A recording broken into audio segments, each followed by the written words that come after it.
Yeah, thank you very much for the welcome. We're happy to be here. Lauren and I are old friends and work together at the Green Clinic as co-directors with three others or four others now. We're going to talk today about a program we're kind of getting started at the Green Clinic called the Constellation program. So we want to give special thanks to Marie Brown and Leah Giorgini at ISPS for inviting us, as well as to our colleagues in the Constellation program, Chris Landry, Emma Lieber, Jason Royal, Lauren Hatch, Isaiah Madison, and Sienna Froment. And also to Fountain House. We'll talk more about this, but we work closely with Fountain House and are big fans of their program. All right, so today we're gonna, this is a kind of outline, but we're gonna talk about a contemporary crisis that borrowing from the anthropologist Kim Hopper, we call the institutional circuit. And then we're going to kind of give some theoretical background, try to talk briefly about kind of psychoanalysis in relation to psychosis and specifically about institutional psychotherapy. We'll then talk about a few key concepts, and then we'll outline the program and talk about some challenges and future directions. So to begin with the contemporary crisis, we are going to kind of pick up from Mayor Adams' announcement at the end of 2022 about the new plan, the 11-point plan to address mental illness and homelessness. Thought we'd start with a couple minutes of listening to Mayor Adams himself describe the program. Oh, maybe. Can you see that video? Can see it, but it's not playing. Is it playing on your?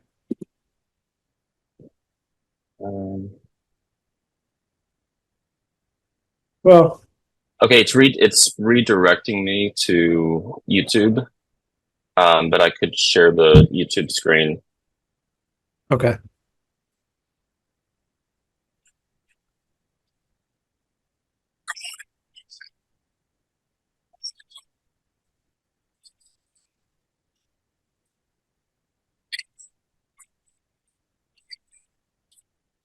You might have to stop sharing this and then reshare. Yeah. Okay. Yeah.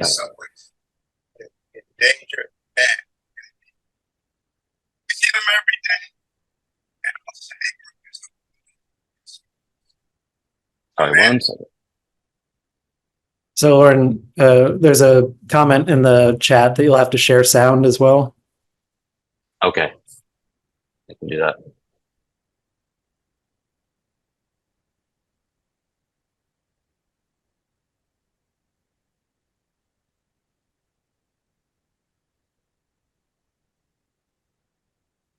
Where do I share sound? That is.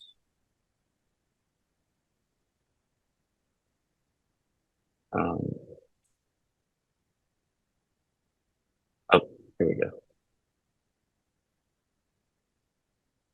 Okay, here we go.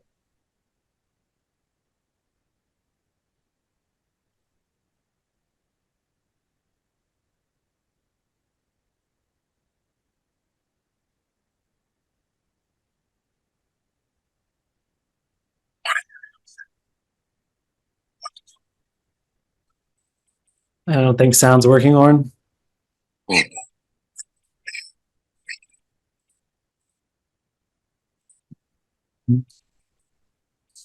Well, why don't we? Okay, that's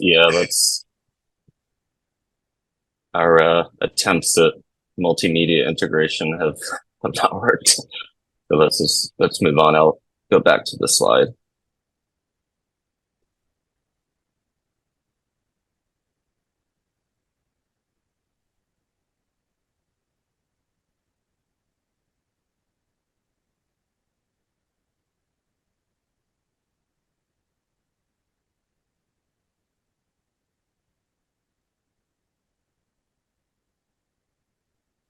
Okay, so on November 29th, 2022, New York City's Mayor Eric Adams publicly addressed the city's mental health and homelessness crises and unveiled an 11-point plan to address it.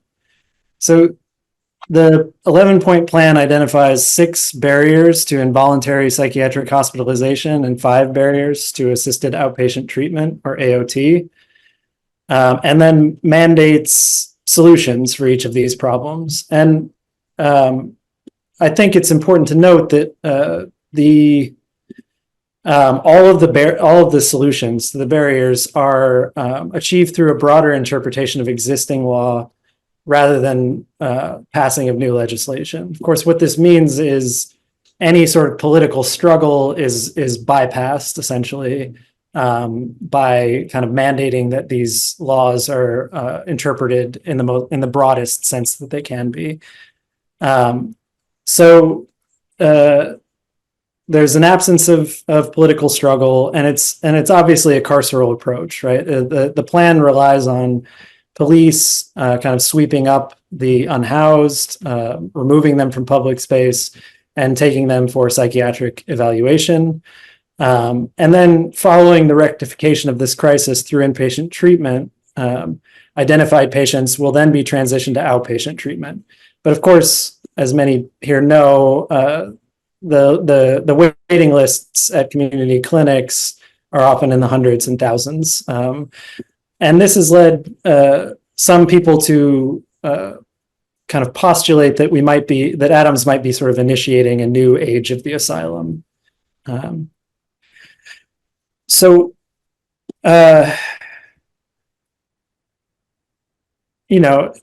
is what the concern of Adams' plan, that it would be a new iteration of what Foucault called the Great Confinement, except now the confinement extends beyond the walls of the hospital, and it extends out into the community, and it includes several institutions within the city, including those that serve humane purposes.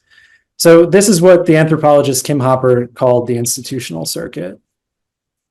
The institutional circuit is a fundamentally nomadic life in which a client moves between supported housing, jail, hospital, homeless shelter, and the street. So it involves this movement of individuals through non-traditional institutions and that have been haphazardly pressed into service and acquired an accretion of various functions in the wake of deinstitutionalization. You can go to the next slide. Yeah. So in Adams' 11-point plan, 7 out of the 11 of the solutions aim at increasing what's called continuity of care. Now, obviously, in the age of the asylum, there was a total asylum, right? One reality, one social reality was completely removed and replaced with a new reality, the reality of the hospital. So in the age of the asylum, things were frighteningly continuous. But in the wake of deinstitutionalization and the failure of the government to support community mental health, continuity of care has become a buzzword, right? It's like a sought-after solution to the radical decentralization, dissociation of various social service agencies and sites. And so this is what we're talking about when we say the institutional circuit. So it's a continuity of care is addressing a very real problem, but it's addressing it through what we would say are mechanisms of surveillance, technological and bureaucratic expansion of surveillance techniques, assessment and measurement, databases, centralized electronic medical records, expansion of the licenses that can be and are required to participate in monitoring and evaluation, mandated reporting, et cetera. And surveillance, to our mind, equals a kind of unidirectional observation, tracking, and control of bodies. So there's this book that we both, I think, took a lot from, came out a couple of years ago, called Health Communism. And they have a theory of what's called a surplus population. So the surplus population, in all societies, there exists a surplus population. This is the population that kind of escapes the control of capital in some way.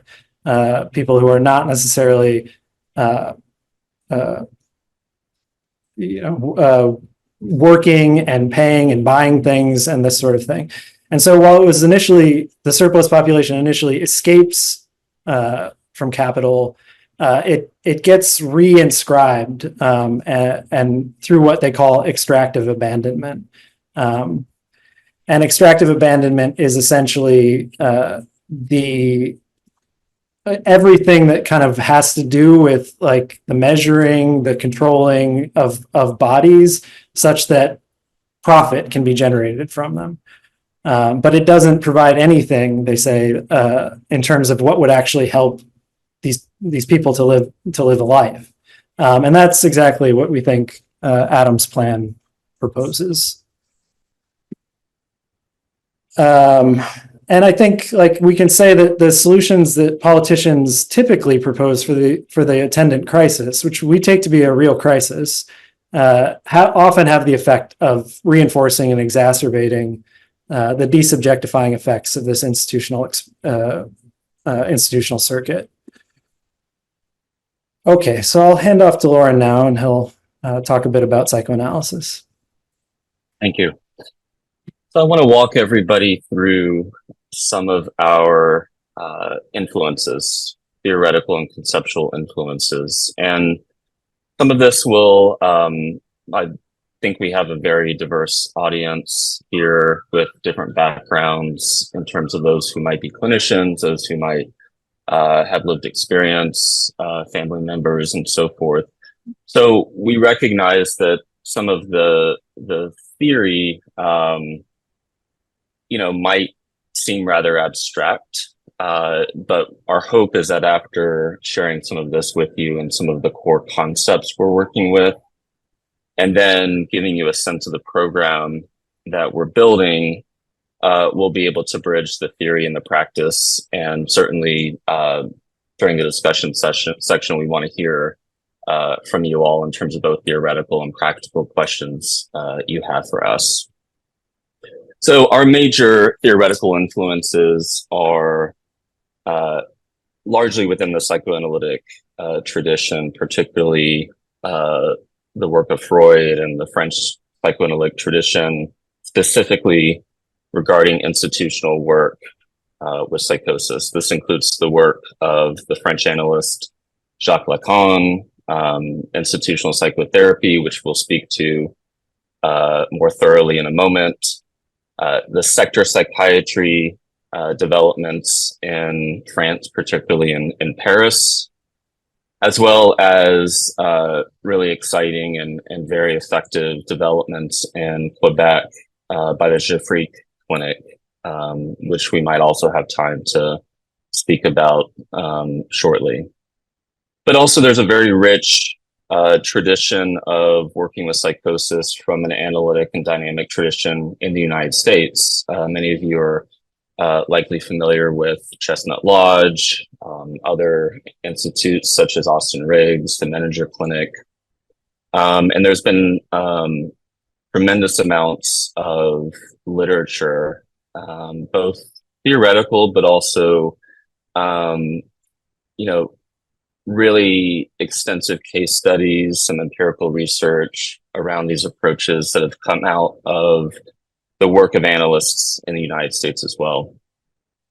We've also been influenced greatly by need-adapted treatment, which was developed by a Finnish psychoanalyst, and then kind of evolved into what's more broadly thought of now as the dialogic practice or the dialogic tradition, or here in the United States, open dialogue. And I think you'll see momentarily when we discuss the different aspects of our program, how we've thought about dialogic practice in relationship to working with people with psychosis, as well as their family members and other parts of their network. So, something I want to, that we want to convey before discussing some of the theory is that as in other clinical literature, we recognize that in the psychoanalytic tradition, a lot of the discourse and language around psychosis is quite stigmatizing, reflects a very real question of institutional and academic and clinical power over patients and family members. And so we will be referring to some literature today that includes language that is increasingly contested in ways that I think are important to contest. Matthew and I are both clinicians. We come from a clinical tradition. And so something we think a lot about is how to hold both clinical perspectives in mind, including the language that comes with clinical perspectives, alongside discourses that challenge the clinical language. And this is actually something we have really tried to build into our program itself. Politically speaking, it's been very important, as it has been in other political movements of historically marginalized groups, that the language, the signifiers that oftentimes have reflected power relationships historically get reused, they get redeployed, but they also get reappropriated in very productive ways, for example, by the MAD community. And so we certainly are wanting to and open to speaking about some of the specific language that we're using, but just to hold that in mind.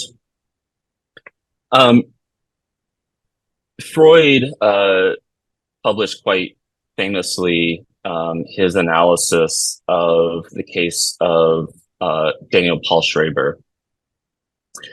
Freud developed a very descriptive and dynamic account of the difference between, in his mind, the difference between psychosis and neurosis in his clinical practice. From that description and from that theory that he developed, Freud landed on a pessimism as to whether psychoanalytic treatment could have any effect on people with psychosis.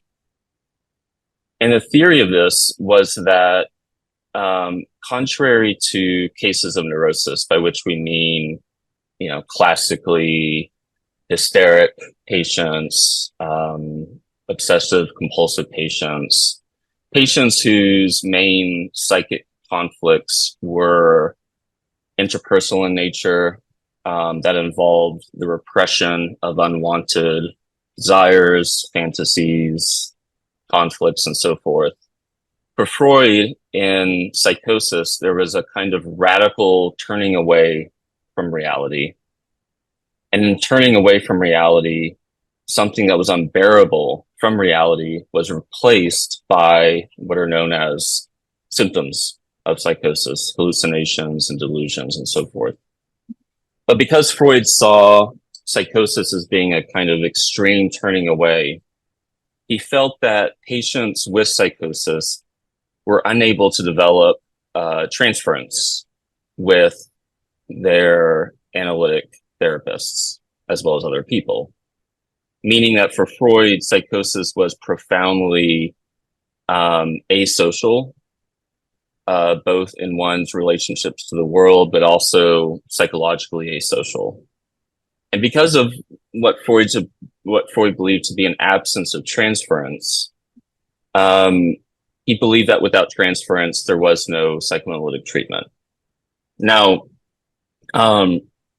after Freud's work, both within the Freudian tradition, but also within the tradition of British Kleinian theory, object relations, as well as the American interpersonal movement, Freud's pessimism was challenged by people like Harold Searles, Henry Sachs Sullivan, Frieda Fromm-Reichmann, Hannah Siegel. And then in France, was challenged by a Freudian himself, Lacan.